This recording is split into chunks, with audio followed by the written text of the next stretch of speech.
ஒரு படம் அதன் விடியலை தொடுவதற்கு அது வெள்ளித்திரையில் வெளியாவதற்கு எடுத்துக்கொள்ளும் காலம் ஏதோ ஒரு காரணங்களால் சில சமயம் தாமதமாகும் போது அதன் வலியை முழுக்க கடந்து செல்பவன் அந்த இயக்குனர் மட்டுமே.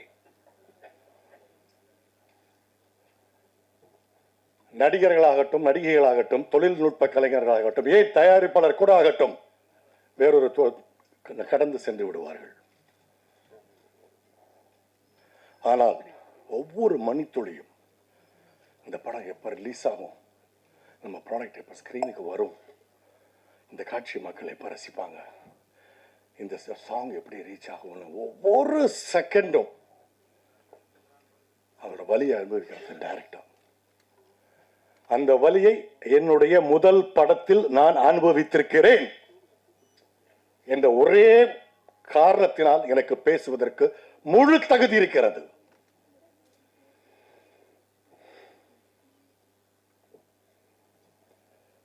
சினிமா தொழில் பொழுதுபோக்கு தொழில் அல்ல. இது உழைப்பை கோரும் தொழில். இது அர்ப்பணிப்பை கோரும் தொழில்.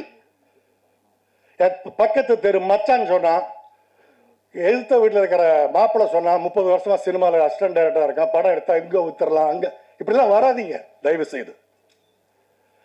திரும்பவும் சொல்கிறேன், இது அர்ப்பணிப்பை கோரும் தொழில், உழைப்பை கோரும் தொழில். இது பொழுதுபோக்கு தொழில் அல்ல. எத்தனை வருஷம் தெரியுமா அந்த பையன்? ஓகே, இந்த படத்துல நடிக்காட்டா கூட இப்படி ஒரு படம், இந்த ஒரு விஷயத்தை நீங்க வாங்கினா கட்டாயமா வந்திருப்பேன், பேசியிருப்பேன்.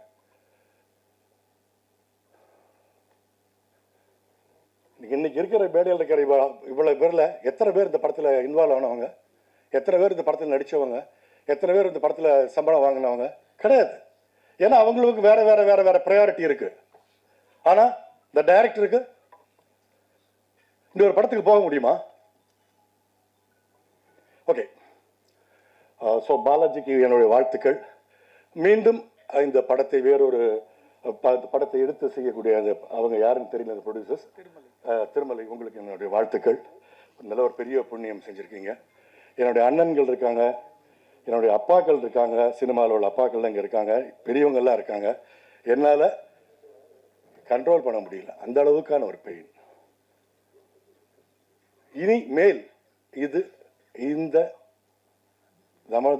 நமது தொழில் நிறைய படங்களுக்கு இது இந்த ஒரு அனுபவம் நடக்காமல் இருக்கிறதுக்காக கொஞ்சம் பார்த்துக்கோங்க. அதுதான் நான் உங்கள்கிட்ட கேட்குற ரெக்வஸ்ட். செய்திகளை உடனுக்குடனும் துல்லியமாகவும் தெரிந்து கொள்ள சப்ஸ்கிரைப் பண்ணுங்க.